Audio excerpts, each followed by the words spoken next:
तो आज का टॉपिक जो मैंने चुना है वो है जॉइंट पेन या आर्थराइटिस। बहुत बेसिक सा डिस्कशन करूंगा, बहुत बड़ा नहीं करूंगा। आयुर्वेद कहता है जोड़ों का दर्द वात दोष के कारण होता है मुख्यतः। अब वात दोष के साथ अलग अलग दोष जुड़ जाते हैं तो हम उसको अलग अलग नाम से बोलते हैं। बेसिकली 3 प्रकार के जॉइंट पेन को माना जाता है, एक rheumatoid arthritis, osteo arthritis and gout. ये 3 प्रकार के जॉइंट पेन होते हैं जिनको हम नी जॉइंट में गिनते हैं या छोटे जॉइंट्स में इनमें गिनते हैं।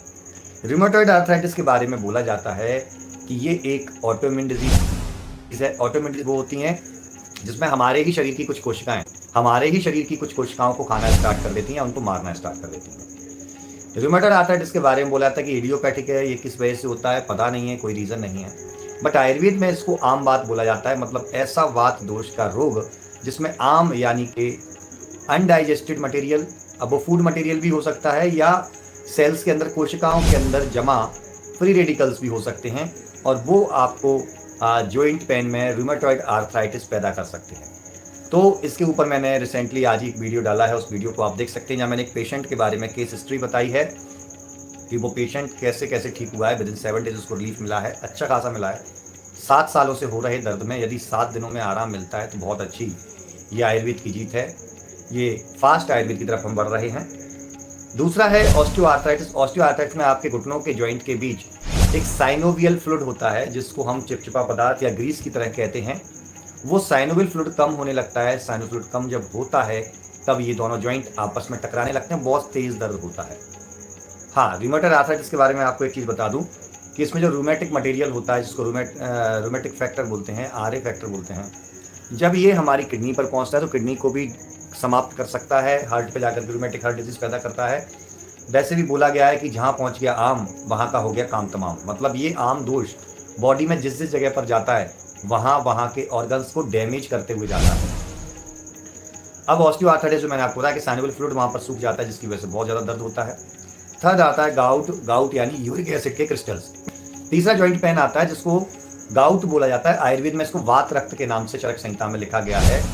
और ये अगर मैं अपने परिप्रेक्ष्य में कहूँ तो तीनों रोगों में से ज़्यादा खतरनाक रोग होता है, क्योंकि गाउट के पेशेंट ऐसे कई हमने देखे हैं जिनको रीनल फेल्यूर की प्रॉब्लम देखने को मिली है। उनकी प्रीवियस हिस्ट्री जब हमने ली तो पता चला कि उनको गाउट था और शायद परसिस्ट भी कर रहा है कई लोगों को अभी भी, लेकिन उसके साथ में उनको रीनल फेल्यूर की समस्या पैदा हुई। तो बहुत डिफिकल्ट है, बहुत समस्या है इसमें, क्योंकि यूरिक एसिड के क्रिस्टल्स जाके जॉइंट पर जमा हो जाते हैं तो वहाँ बहुत तेज तीखा पेन होता है। तो पहली चीज़ मैं यहाँ सलाह देना चाहूँगा कि किसी भी प्रकार के जॉइंट पेन में आपको क्या क्या नहीं खाना है। खटाई नहीं खानी है, दही नहीं खाना है, अमचूर नहीं खाना है, नींबू नहीं खाना है, मट्ठा नहीं खाना है, अचार नहीं खाने, खटाई नहीं खानी है।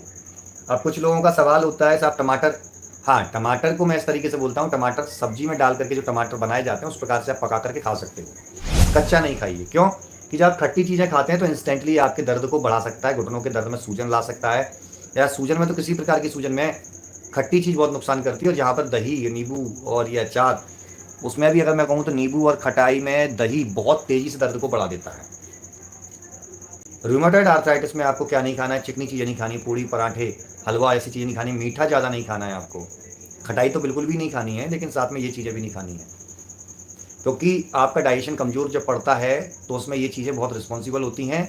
और जब तक आप किसी वैद्य से ट्रीटमेंट ले रहे हैं तब तक इन चीज़ों को बंद करें, उसके बाद वैद्य धीमे धीमे करके इन चीज़ों को स्टार्ट कराएंगे और आपकी अग्नि को आगे बढ़ाते हुए आपको चिकित्सा लाभ देंगे।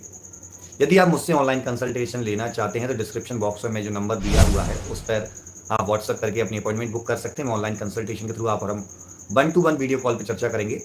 अब तीसरा आता है गाउट में क्या नहीं खाना है। कोशिश करें गाउट में डेयरी प्रोडक्ट ना यूज करें, जैसे पनीर हो गया, टोफू हो गया, इस प्रकार की चीज़ें आप यूज ना करें। दही कम से कम जो मैंने बताया नहीं करना है, चावल नहीं खाना है, राजमा नहीं खाना है, दालें कम से कम यूज करनी है। अब खाना क्या है भाई, इतनी चीज़ें मना कर दी, खाइए ना, हरी सब्जियां हैं, सैलड खाइए, आलू की सब्जी खा सकते हो, सभी में कोई नुकसान नहीं है। दालें भी खा सकते हो, कम्प्लीटली मना नहीं बोला है, लेकिन बोला है कि रेगुलर बेसिस पर नहीं खाना है।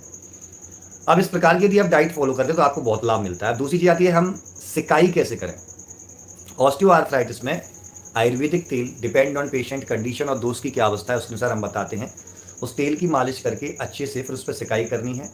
सिकाई कर सकते हो गर्म पानी में टॉवल डाल के, उससे सिकाई कर सकते हो, गर्म पानी में नमक डाल के उस पानी से कर सकते हो। दूसरी होती है ड्राई सेक, ड्राई शोक, जिसको हम बोलते हैं सूखी सिकाई। तवा गर्म कीजिए, तवी पे टॉवल रखिए, उससे फिर सिकाई कीजिए, ऐसे भी आप कर सकते हैं। रूमेटॉइड आर्थराइटिस में आप क्या कर सकते हैं, रूमेटॉइड आर्थराइटिस के अंदर आप रेत लेके आइए, रेत को तवी पे गर्म कीजिए, उसको टॉवल या किसी प्रकार के कपड़े में बांध के उससे सिकाई कर सकते हैं। गाउट में किससे सिकाई कर सकते हैं, जस्ट